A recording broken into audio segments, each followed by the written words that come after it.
Today is day 27, and the affirmation you guys know is one of my absolute favorite ones, and that is the future can be better than the past. The future can be better than the past. And the wonderful thing about this is nothing has to change. Nothing at all has to change in order for the future to be better than the past. You know why? Because what it's all about is changing the way you feel about the past. And then the past changes. And because the past changes, the future also changes. Isn't that wonderful? Yes, that's how it works. Hi, Nancy. Hi, Jennifer. That is how it works. It's so wonderful. Your perspective is everything. When you change your perspective about what happened, all the things that happened in the past, when you change your perspective about those things, then you feel better. And when you feel better, your future changes. So changing the future has to do with changing the past.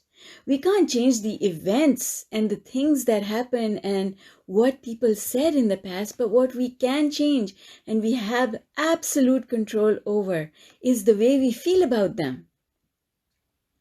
And when we become ducks, when we start being so comfortable with who we are that we don't need to bend over backwards in order to make someone else think about us the way we want them to think about us, then life becomes easy.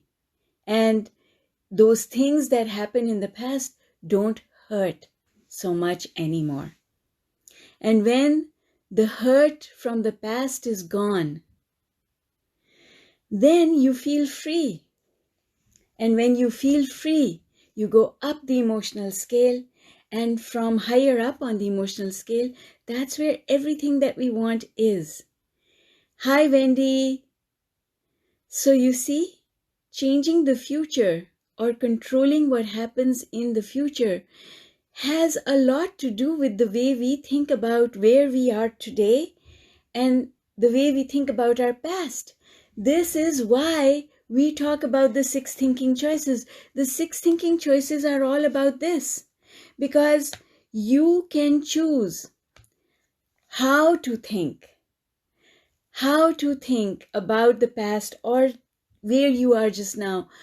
That is a decision that we are making in every moment. That decision can change.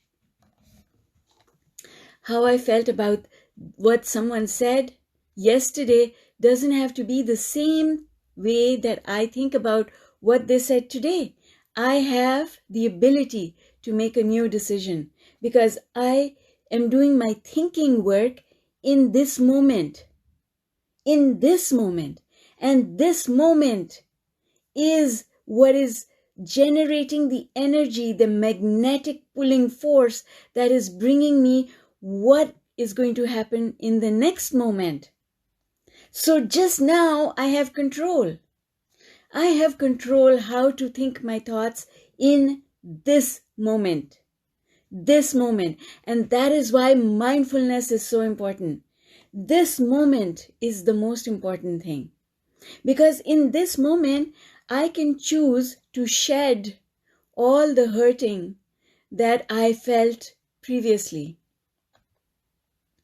All the hurting that I felt previously was because of who I was at that time. I attracted those things to myself. That person who didn't treat me well, I felt abused. I attracted them into my life.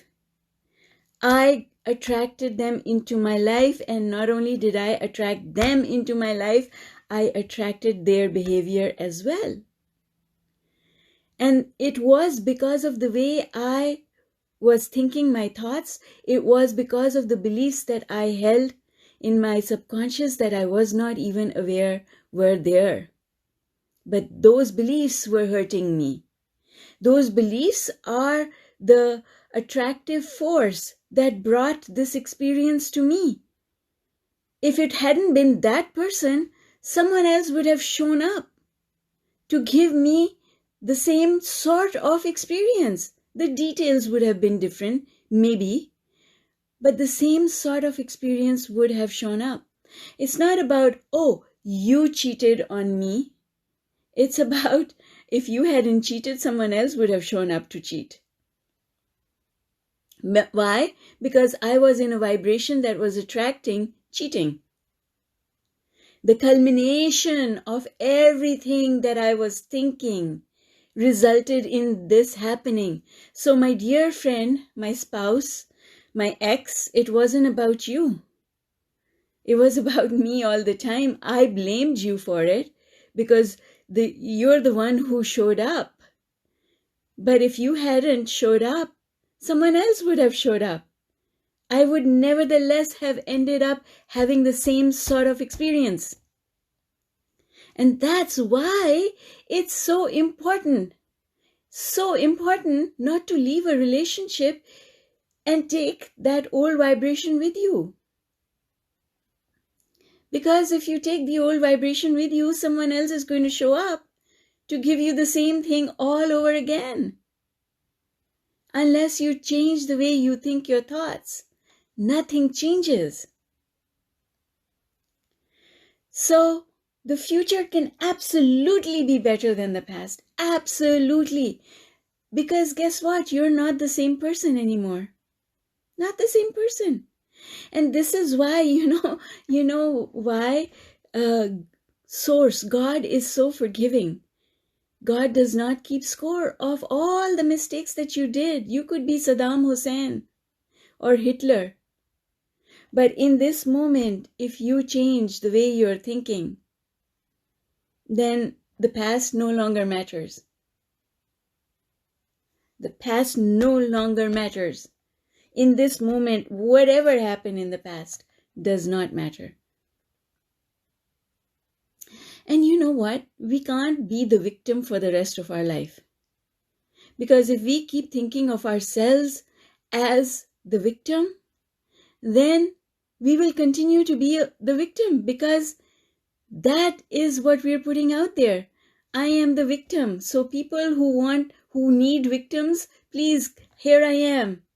I am volunteering for the role. I have my hand raised. See?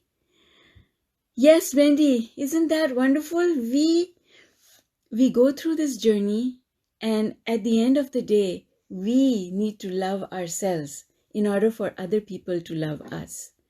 It's not that you are not loving me, so I don't feel loved. It's about us loving ourselves. We have to love ourselves. We have to feel complete regardless of whatever other people are thinking, doing, or saying. Right? Yes, Jennifer. So that is why the future can always be better than the past, because the future is under construction and we are the ones doing the constructing. Right? We are the ones doing the constructing based on what we do just now, based on what we think just now. What we do changes based on what we think and how we feel.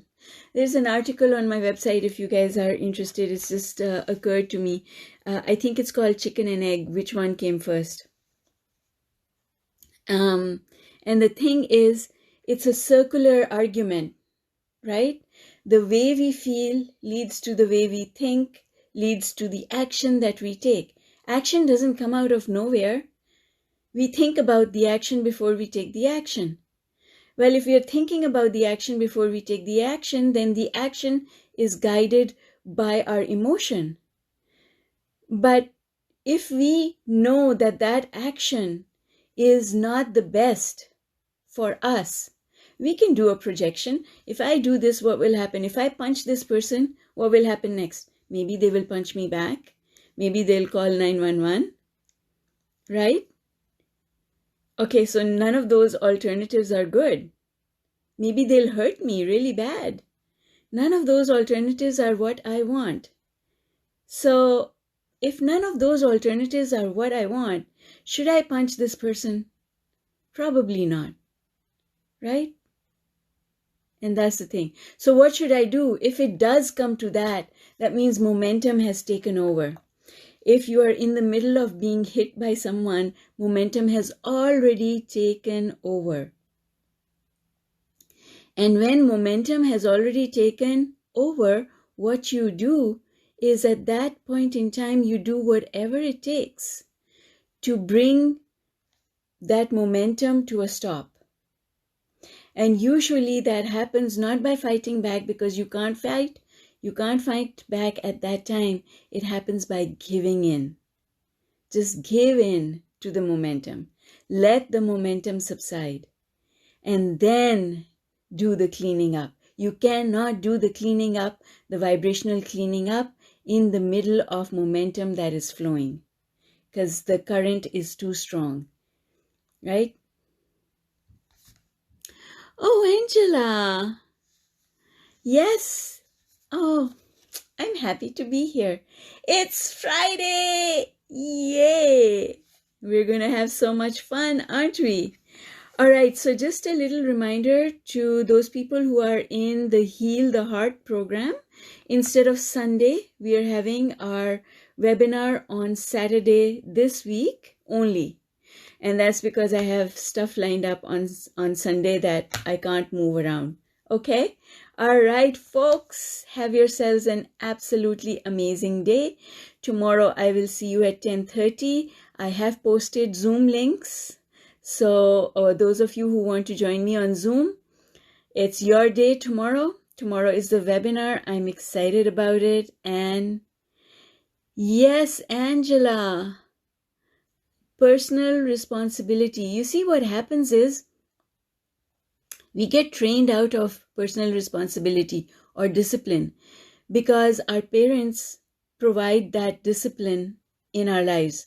And we just allow them to take over and they do the disciplining. So when we grow up, we have no one to discipline us. We were never in the habit of doing so. And so we don't know what to do. And this is why people go overboard. This is why I learned this from Abraham when my son was younger, that if I tell him when to wake up and when to sleep, then I'm taking his personal responsibility away. Right? And so I didn't do that. If he didn't wake up on time for school, he didn't go to school on time. He had to answer for himself. I would go and wake him up. And if he said, not now, I would say, okay, I'm going to work. Right? And I would just leave him there. And I did the same thing at bedtime. You don't want to sleep, you'll pay for it. Right? And if you don't think that you're paying for it, then you're not paying for it. And so I would say to him, is that okay? And he would say, yes, my work is under control. I'm good.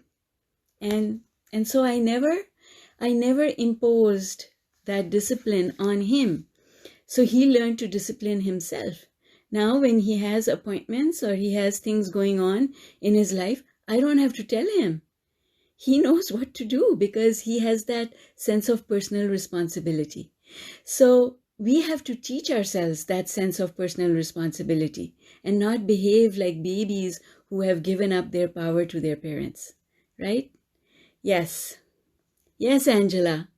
I love knowing that I don't have to be a victim of circumstance. Yes, we have to stop telling ourselves that we are victims. And it's when we stop telling ourselves that we are victims, that's when we step into our power. We are powerful, right? But we have to step into our power and start using it. Love you all lots. Have a super day and an amazing weekend. And I'll see you guys tomorrow at 10:30. Bye for now.